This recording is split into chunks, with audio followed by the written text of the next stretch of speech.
Hello everyone. Today we will continue the mechanism or process of transcription.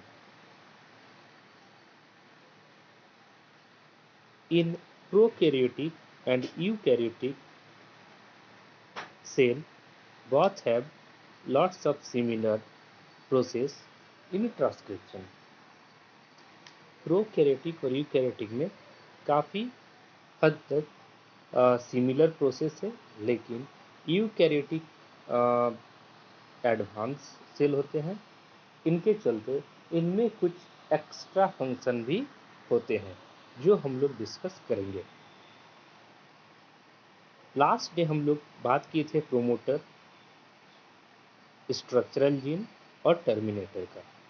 Promoter जो होता है वो किसी भी ट्रांसक्रिप्शन का स्टार्टिंग यानी बिगनिंग साइट है और पॉइंट है। स्ट्रक्चरल जीन वो प्लेस है जहाँ पे ट्रांसक्रिप्शन स्टार्ट होता है, और टर्मिनेटर जहाँ पे एंड होता है ट्रांसक्रिप्शन। तो इनको हम लोग देखेंगे आज। इनका 3 स्टेप्स होता है। फर्स्ट होगा इनिशिएशन, दूसरा होगा इलोंगेशन और थर्ड में होगा termination. But in this process required some elements or factors like enzyme, that is polymerase, sigma factor and rho factor। इनके लिए कुछ चीज़ों का ज़रूरत पड़ता है, जिनमें बेसिकली है enzyme, that is RNA polymerase, दूसरा है सिग्मा फैक्टर और एक है रो फैक्टर। हम लोग जानते हैं डीएनए जो रहता है ये डबल हेलिक्स में रहता है। तो ये जहाँ से शुरू होगा उस पार्ट को हम लोग बोलते हैं प्रोमोटर, और आपको याद रखना चाहिए ये 5-2 3- की ओर होगा। तो पॉलीमेरेज जो एंजाइम है इनके साथ सिग्मा फैक्टर जुड़ जाता है। ये क्या करता है, डीएनए को अनवाइंड करने का काम करता है। ये जो सिग्मा फैक्टर है ये पॉलीमेरेज के साथ मिलकर इनिशिएशन को प्रोमोटर को सपोर्ट करता है ताकि वो अनवाइंड करना स्टार्ट करे। ये जैसे जैसे आगे की ओर बढ़ते जाएगा, इसको दोबारा अगर एक बार हम इस चेन को खोलते हैं तो दोबारा इसको फिर वाइंड भी करना पड़ेगा। तो इनके लिए जो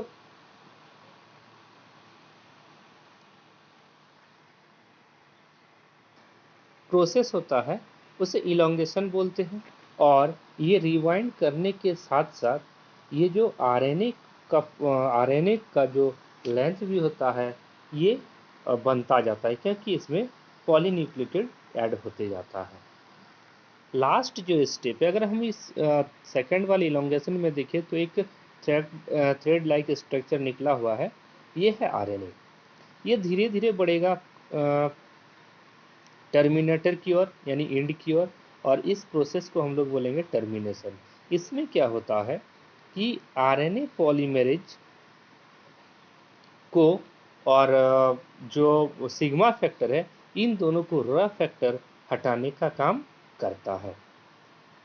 इसमें जो होता है प्रोटीन चेन जो बनता है वो टर्मिनेट होगा, मतलब यहाँ पे ये रुक जाएगा। रो फैक्टर क्या करता है, सिग्मा फैक्टर और पॉलीमरेज का जो एक्शन है उसको रोक देता है।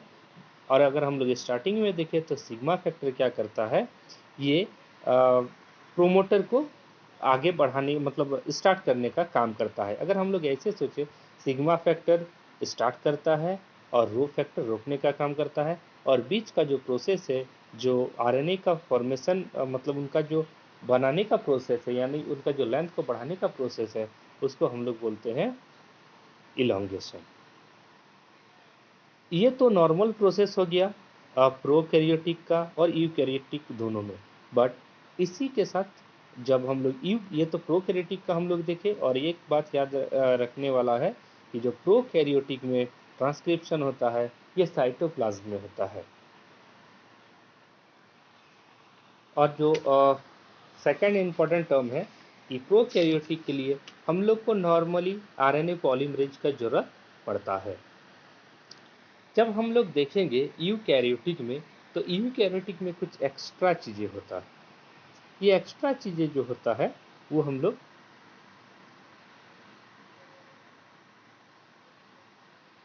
इस फिगर में देखेंगे। तो इनमें जो एक्स्ट्रा प्रोसेस होता है वो होता है कैपिंग, वो होता है टेलिंग, स्पाइलिंग और लाइगेशन। ये 4 चीज़ें होता है। इन 4 चीज़ों को ऐड करने पर ये यूकैरियोटिक में ट्रांसक्रिप्शन कंप्लीट करता है। बट इनको जानने के पहले हम लोग को 2 टर्म और जानना पड़ेगा, वो है इंट्रॉन और एक्सॉन। जैसे कि आप लोग फिगर में देख सकते हैं सेकंड लाइन में। इंट्रॉन क्या होता है कि जब ये आरएनए का फॉर्मेशन होता है तो इसमें से कुछ अनवांटेड सेगमेंट भी बन जाता है। तो ये अनवांटेड सेगमेंट को हम लोग बोलेंगे इंट्रॉन, और जो हम लोग के लिए जो वांटेड होता है या डिजायरेबल होता है उसको हम लोग बोलेंगे एक्सॉन। तो इसमें होता क्या है कि इंट्रॉन को हटाना पड़ता है और एक्सॉन को एक साथ जोड़ना पड़ता है। तो ये चारों स्टेप्स में हम लोग जानेंगे। अगर हम लोग पहला स्टेप का बात करेंगे तो वह है एक चीज़ और इम्पॉर्टेंट चीज़ है कि यूकैरियोटिक के लिए जो पॉलीमरेज एंजाइम है, ये इनका कुछ सब पार्ट भी होता है, जैसे पॉलीमरेज 1, पॉलीमरेज 2 और पॉलीमरेज 3। जो पॉलीमरेज 1 है ये आरएनए के लिए होता है, पॉलीमरेज 2 जो एमआरएनए के लिए होता है, और पॉलीमरेज 3 जो टीआरएनए के लिए होता है। इसको हम लोग फिर आगे डिस्कस करेंगे जब हम लोग डिटेल्स में पढ़ेंगे आरएनए के बारे में। तो अब हम लोग देखेंगे कि प्रोकैरियोटिक तो था टर्मिनेशन तक दोनों में सिमिलर, बट इसके बाद कुछ एक्स्ट्रा प्रोसेस होता है जिससे हम लोग देखेंगे कि यूकैरियोटिक में परफॉर्म होता है। तो पहला जो स्टेप है वो है कैपिंग। कैपिंग में होता क्या एक्चुअली, इसमें ये जो कैपिंग और टेलिंग है, कैपिंग का मतलब जो इनिशिएट पार्ट है यानी 5 डैश के एंड पे कुछ एक्स्ट्रा न्यूक्लियोटाइड ऐड कर दिया जाता है, जिससे जो न्यूक्लियस है उनको डिग्रेड या न्यूक्लियस का डिग्रेडेशन से इसको प्रोटेक्ट कर सके। और टेलिंग में क्या है, तो जो लास्ट पार्ट है दैट मीन्स 3 एंड की ओर, यहाँ पे कुछ न्यूक्लियोटाइड ऐड कर लिया जाता है जो प्रोटेक्ट करता है एक्सोन्यूक्लियस को डिग्रेडेड होने से बचाने के लिए, मतलब उसको प्रोटेक्ट करने के लिए टेलिंग यानी टेल पार्ट में कुछ न्यूक्लियोटाइड को ऐड किया जाता है। अगर हम लोग सिंपल वर्ड में समझे कि दोनों एंड पे, स्टार्टिंग एंड पे अगर हम कुछ ऐड कर रहे हैं दैट इज कैपिंग, जो टेल पार्ट है यानी एंड पार्ट है अगर हम लोग उस पर कर रहे हैं तो वो हो जाएगा टेलिंग। ये दोनों जो प्रोटेक्टिव नेचर को मेंटेन करने के लिए अप्लाई किया जाता है। तो 2 स्टेप हो गया कैपिंग एंड टेलिंग। अगर हम लोग थर्ड स्टेप देखेंगे तो होगा स्प्लाइसिंग। जो थर्ड स्टेप है वो होता है स्प्लाइसिंग। ये जो होता है अगर हम लोग इस फिगर में देखेंगे स्प्लाइसिंग में, ये क्या करता है, इंट्रॉन जो हम लोग के लिए अनवांटेड था, ये क्या करता है वहाँ से रिमूव कर दिया जाता है। और रिमूव करने का जो प्रोसेस है इंट्रॉन का, उसको हम लोग बोलेंगे स्पाइलिशिंग। अब ये एक रिमूव तो हो गया, सेगमेंट अलग अलग हो गया, अब इनको क्या करना पड़ता है, ऐड करना पड़ता है। तो ऐड करने के लिए क्या होता है ना कि एक स्पेशल एंजाइम होता है दैट इज लाइगेज। ये लाइगेज क्या करता है, इंट्रॉन को तो हटा दिया स्प्लाइसिंग में, अब लाइगेज के थ्रू सारा एक्सॉन को क्या कर लिया जाता है, ऐड कर दिया जाता है। जब सारे एक्सॉन को ऐड कर लिया जाता है तो ये एक बनता है आरएनए। ये जो पूरा प्रोसेस है इसी को हम लोग बोलते हैं ट्रांसक्रिप्शन। और ट्रांसक्रिप्शन का जो मतलब होता है ये है synthesis of RNA from DNA.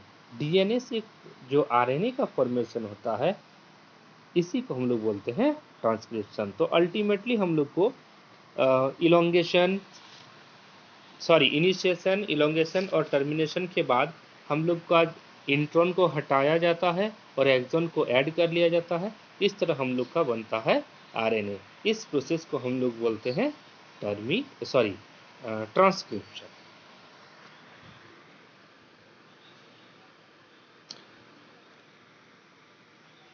ये काफ़ी कॉम्प्लेक्स टॉपिक है, मे भी किन्हीं को समझ में आया और नहीं भी आया। जो जिसको नहीं समझ में आ रहा है वो डायरेक्टली हमको कॉल कर सकते हैं, या फिर कभी अगर आप लोग को प्रॉब्लम्स हो तो फिर आप हमको रिस्पॉन्स कर सकते हैं। इस टॉपिक को हम दोबारा स्पेशली बताएंगे।